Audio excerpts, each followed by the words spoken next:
Hello everyone, welcome to the very first question and answering Q&A for Anachronism. I've had some questions about the rules on some videos and I decided to just fill a video with that. I thought there were some erratas on some cards in the game, but for the life I couldn't find it. I scavenged the internet, I just couldn't find it. I'll just have to keep on looking in my old rule books and maybe eventually I make a video about that a separate time. But for now, Q&A. The first question is from Gian Alessandro Martin. He asks if we use Spartacus as an example. If you have an inspiration in play, like here, an inspiration, just a random inspiration, nothing too serious. If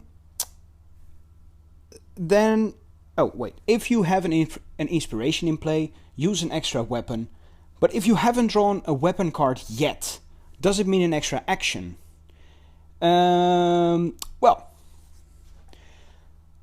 There was an answer from another user, Resurrection7. He answered that he could see this happen. In regards to Spartacus, it seems that his special ability is tied between weapon and inspiration. From a broad perspective, without any additional context, it seems like if you show inspiration first without a weapon, you couldn't use the ability. And if you could, there would be no point in that you can use two actions to make two basic attacks anyway. The reason he's led to believe the effect is tied solely between inspiration and weapon is because you generally only attack with a weapon once per turn. Being able to hit again with a monster 2 or 3 damage weapon again in a single turn would set Spartacus apart if this was aligned with your playstyle. As a matter of fact, he is correct. Let me just take a look at this from another point of view.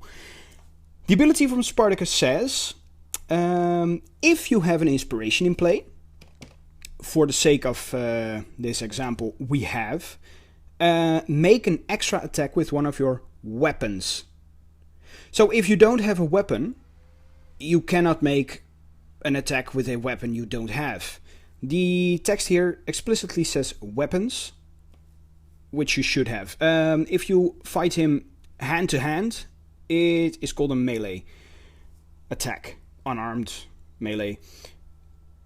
If you do have a weapon, well, then you have a weapon, like the card says, and then you can, and then you can do that. So I hope that answers the question a little bit from another perspective. It was already answered correctly by Resurrection7, so thanks for that. But this is my take on it. If you are unclear about any rules at all, my suggestion is just read it word for word, very, very literally, like here with one of your weapons. Hands, well, in some cases hands are weapons, but in this game hands do not count as weapons. So, I hope that clears Spartacus. Now then, for the next question, which actually comes from Resurrection7, he says he asks what my thoughts are on her ex, and her ex refers to the Skegox Francisca from Freydi's Eriksdotter, who has no ability, which I was quite amazed at, but he did explain that she has 4 speed, which basically is her ability. Fair enough. Most warriors have 3 speed, so Did I say experience? I said experience. I meant speed. She has 4 speed, and so she has a bit of an advantage over others. So she doesn't need any. Right. Back to the X. The X has the ability Liten. You may use another weapon in this game. Now his question is, it states that you may use another weapon in the game, But is it only limited to another one-handed weapon, or do you think one can use a two-handed weapon in tandem? Well, this is actually a rule in the very game book from set 7, as I have seen it on the internet. If you use a two-hander weapon and the one-hander weapon, then you have to choose one of both to discard. Let me get the rulebook here on my telephone. I don't have the physical one from this set, but it quite well explains what's going on here. Right, there are right, here, let me go back to card combinations. This is all about deck building. A player could have 2 weapons and 2 inspirations in the 4 support cards for his warrior, though there are certain restrictions to be observed during actual gameplay. So basically this rule here says that you can just put anything in your deck. If you want 4 inspirations, you can have 4 inspirations. But observe the actual gameplay rules over here. There are restrictions on what cards a player can have in play at any one time. If a player reveals a card that results in his player exceeding one of these limits, that player must choose and discard an offending card. If this does not result in a legal combination, the player continues to choose and discard offending cards one by one until that player has returned to a legal combination. This happens after initiative, but before revealabilities are resolved. If a situation ever arises where a player has an illegal combination of cards during a turn, that player must immediately choose and discard an offending card. If this does not result in a legal combination, the player continues to choose and discard offending cards one by one until that player has returned to a legal combination. Right. A player may not have a duplicate of any given card in their selection of support cards. That makes sense.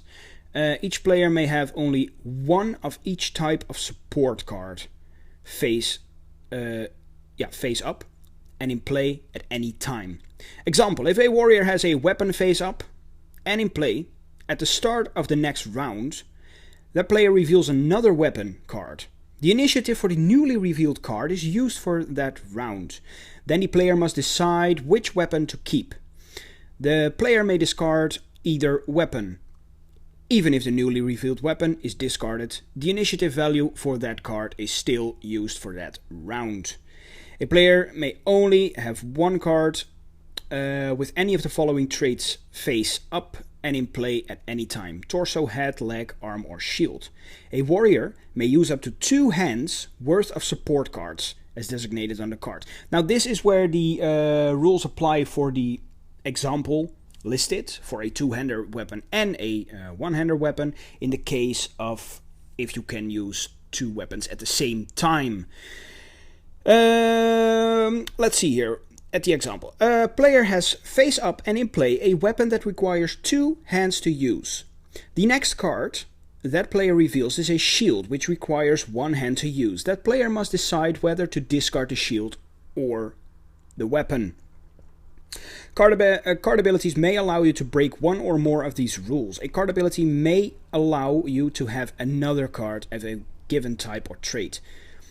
All of these cards allow you to have face up and in play 1 card of the specific type or trait in addition to itself.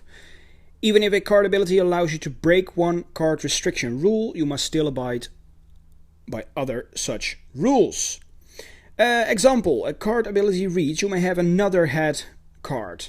This ability allows you to have a second card with the head trait in play, even if that card is a type you already have in play. Right, I hope that makes sense. So in this case, yes, you may have another weapon in the game, but you are exceeding the 2-hand limit. So you must still discard one of the weapons until you get back to 2 hands. Now, if you were to have a weapon with 1 hand, you could just leave it there. that's no problem. So, there you go. I was really looking through the rulebook about construction for the support cards. But as it turns out, it's just a very simple rule that states that you can do whatever you want. The warriors, they are separate, they do not count towards support. And then you have 4 support cards. You can just fill it up the way you like, as long as you only have one of each in play face up. So yeah, that can make for pretty fascinating gameplay actually. So if you were to have, let's say, a hero who does stuff when an inspiration is revealed, you could just build around him and just fill your support with 4 inspirations and just every turn flip over an inspiration. You'll have to discard one as well, but you'll just keep having the bonus. I really hope you guys thought it was helpful. If there is still any uncertainty about any rules, even these 2, or any other rules, please let me know in the comments down below, and I will do another Q&A some other time. So yeah, thank you guys for watching. Thank you guys for keeping the game alive. Well, alive. Yeah, there are no new cards being, but just by playing it, you'll keep it alive. By remembering it, you're keeping it alive. Oh, well. Yeah, thank you all for watching, and in 2 days, Friday, I will be releasing another Learn to Play, and this time I will actually be getting into the gameplay through a little game with the same cards as the previous Learn to Play. So, who was it again? Ah, yes, Alexander the Great and Oda Nobunaga. Hope to see you guys then. Thank you. Bye-bye.